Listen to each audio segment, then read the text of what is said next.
नमस्कार, prime TV देख रहे हैं आप। मैं हूं आपके साथ रामकृष्ण शुक्ला। अवध क्षेत्र में गोमती किनारे बसे सुल्तानपुर की सल्तनत पर लंबे समय तक कांग्रेस का कब्जा रहा है। कांग्रेस के लिए ये सीट कभी उसकी मजबूत कर रही है, लेकिन रायबरेली और अमेठी की तरह कभी इस सीट को वीवीआईपी सीट का दर्जा नहीं मिल पाया। इस सीट पर भारतीय राष्ट्रीय कांग्रेस से लेकर जनता पार्टी, जनता दल, भाजपा और बसपा अपनी जीत का परचम लहराने में कामयाब रहे हैं। अब बारी है 24 के रण की। इस बार यहाँ इंडिया अलायंस और बीजेपी के बीच सीधी टक्कर है। बीजेपी की ओर से मेनका गांधी मैदान में है, तो वहीं इंडिया अलायंस की ओर से सपा के प्रत्याशी राम भुआल को मैदान में उतारा गया है। ऐसे में जानते वहां जनता का मूड क्या है। का बिगुल बढ़ चुका है। हर कोई प्रत्याशी अपने मैदान में उतर चुका है, क्षेत्र में भ्रमण भी कर रहा है। ये सुल्तानपुर का मेनका गांधी का संसदीय क्षेत्र माना जाता है और बहुत ही वेलकम और सबसे टफ माना जाता है। लगातार जो है सांसद मेनका गांधी 8 बार रह चुकी हैं संसदीय पे, और यहाँ की जनता का क्या रुझान है और क्या माहौल देखने को मिल रहा है, हम उनसे बात करेंगे। इस बार क्या मुद्दा है और किस मुद्दे को लेकर आप लोग अपना मत का प्रयोग करेंगे, क्या माहौल देखने को मिल रहा है सुल्तानपुर में, किस तरह का जो है चल रहा है चर्चा। जैसे कि सुल्तानपुर में मेनका गांधी जी का 5 साल पहले से क्या कहते हैं यहाँ पे रह चुकी हैं सांसद, और जैसा कि देखा गया है जनता में कि यहाँ पे सुल्तानपुर में पिछले 5 सालों में बहुत कार्य किया गया। ऐसा कार्य कि जो आने वाले समय में जब से आज़ादी से लेकर के अभी तक कोई ऐसा कार्य किसी भी सांसद ने नहीं कर पाया यहाँ के लोकल। बल्कि पिछले 5 साल के समय में ये था कि जब मेनका गांधी चुनाव में पहली बार उतरी थी मैदान में, तो ये हुआ था कि उनके विपक्षी यशभद्र सिंह सोनू भैया जी भी थे, जिसमें कि बहुत कम मतों से, जैसे कहा गया कि बड़े स्तर की नेता हैं कि बहुत भारी मतों से जीतेंगी सुल्तानपुर से, लेकिन यह है कि बहुत कम मार्जिन लेकर के जीती थी। ये है कि ब्राह्मणों का उनको पूरा श्रेय मिला था और निजी। देखिए बीजेपी जो है दाव लगा रही है जो है 400 पार, लेकिन 400 पार को लेकर क्या यहाँ पे आंकड़ा निकल रहा है, क्या माहौल देखने मिल रहा है। 400 पार की रणनीति भाजपा की सही है, लेकिन इस तरीके से रणनीति नहीं तय की जा सकती जिससे जनता की पहले राय देखी जाती, जनता का हित देखा जाता, जनता के और समाज के क्षेत्र में जो भी विकास होना चाहिए वो विकास देखा जाता है।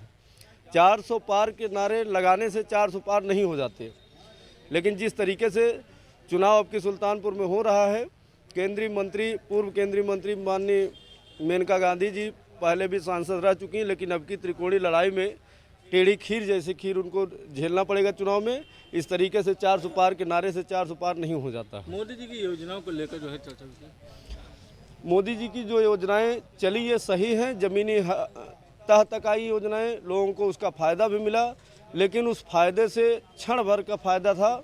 जैसे आप शौचालय को देख लीजिए तो गाँव में शौचालय बना, लेकिन शौचालय आज तक कितने चल रहे हैं कोई नहीं बता सकता। हर व्यक्ति का शौचालय नीचे गिर गया है। कॉलोनी मिल रही है, जो आवास के पात्र हैं उनको वो दर दर भटकते नजर आ रहे हैं, उनको आवास नहीं मिल रहा है। जो पात्र नहीं है उनको जिसकी पकड़ है उसको मिल रहा है। भाई साहब क्या नाम है आपका, कहाँ के रहने वाले, क्या माहौल देखने मिल रहा है यहाँ पर। जी, ब्रजभान तिवारी नाम है, इसौली विधानसभा बहुबरा गांव से। क्या माहौल देखने मिल रहा है यहाँ। माहौल में कोई दो राय नहीं है, मेनका जी चुनाव जीतेंगी, लेकिन जिस तरह से काम होना चाहिए कहीं ना कहीं मतलब कमियां हैं। जैसे कि इनका जो शौचालय वाला हुआ उसमें भी मजबूती नहीं है। ऐसा क्यों। अब जो भी ठेकेदार रहे हों वो लोग पैसा खा गए, काम पूरा नहीं हो पाया। देखिए यहाँ पे और भी जनता मौजूद है, हम उनसे भी बात करेंगे। सबसे बड़ी चीज़ ये होती है महंगाई और बेरोजगारी को लेकर, हम वो चीज़ को भी लेकर यहाँ पे चर्चा करेंगे। क्या माहौल देखने मिल रहा है, महंगाई और बेरोजगारी को लेकर क्या कहेंगे। देखिए, महंगाई और बेरोजगारी इस देश की सबसे बड़ी समस्या है, और इसी समस्या के चलते भारतीय जनता पार्टी इस बार सत्ता से हट रही है। भारतीय जनता पार्टी के पास कोई मुद्दा नहीं है इस चुनाव में कूदने के लिए। माननीय मोदी जी अनाप शनाप बोलना शुरू कर दिए। 2 चरणों के चुनाव संपन्न हुए, 2 ही चरणों में माननीय मोदी जी अनाप शनाप बोलने लगे, जिससे साबित हो रहा है कि उनकी सत्ता जाने वाली है। देखिए हर जगह पे हर तरीके जो है सवाल खड़ा हो रहा है, क्या माहौल है और क्या लगता है 400 पार को लेकर क्या पूरी प्रक्रिया दिख रही है आपकी। देखिए ऐसा है, भारतीय जनता पार्टी के नेता ज़्यादातर तो नशे में होते हैं। अभी नीतीश जी ने कहा कि हम 4000 पार करेंगे, फिर पीछे से आवाज़ आई अरे भाई साहब 4000 नहीं 400 कहना था। तो इस तरीके से तो भाजपा के नेता है, किसी दिन मोदी जी कह देंगे कि भाई हम तो 600 पार करेंगे। तो ये कोई मुद्दा नहीं है, असली मुद्दा है बेरोजगारी, मरता हुआ व्यापार, नौजवानों के भविष्य का, विद्यालय का, हॉस्पिटल का, और ये सारे मुद्दे ऐसे हैं जो इस देश की 45 से 55% जनता निर्भर होती है।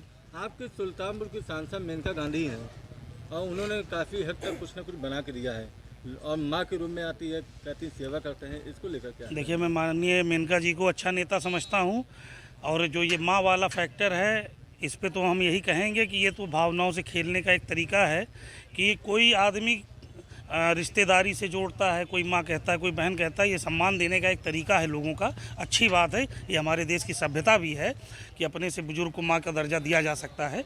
लेकिन मेनका जी अच्छी लीडर हैं, लेकिन मेनका जी ने भी विकास के नाम पर कोई विकास नहीं किया। अभी आप चले जाइए, इसी शहर में आवास विकास कॉलोनी बनी है नई, उसी के बगल एक रास्ता जाता है, वहाँ आए दिन पानी भरा रहता है।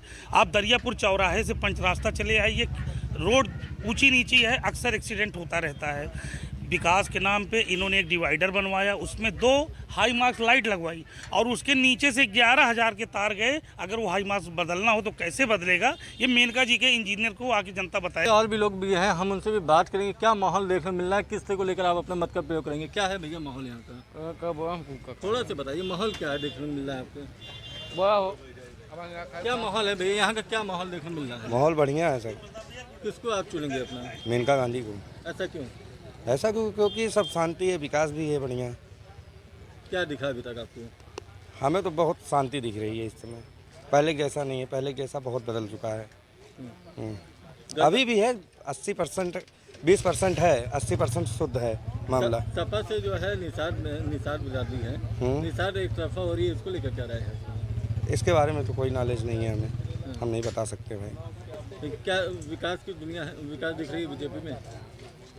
हाँ, विकास दिख रही है, ऐसा नहीं है। और भी विशेष क्या है?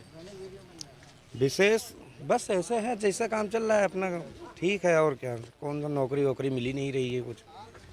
अब देखना यह है कि छठे चरण के मतदान को लेकर सुल्तानपुर का कौन होगा किंग, और आने वाले समय देखिएगा किसका सरताज होगा। तो ये थी सुल्तानपुर से हमारी चुनावी यात्रा, लेकिन आप बने रहिए प्राइम टीवी के साथ। हम लगातार ऐसे ही तमाम ज़िलों और लोकसभा सीटों पर आपको वहाँ की पब्लिक की मन की बात पहुँचाते रहेंगे। फिलहाल के इतना ही, नमस्कार।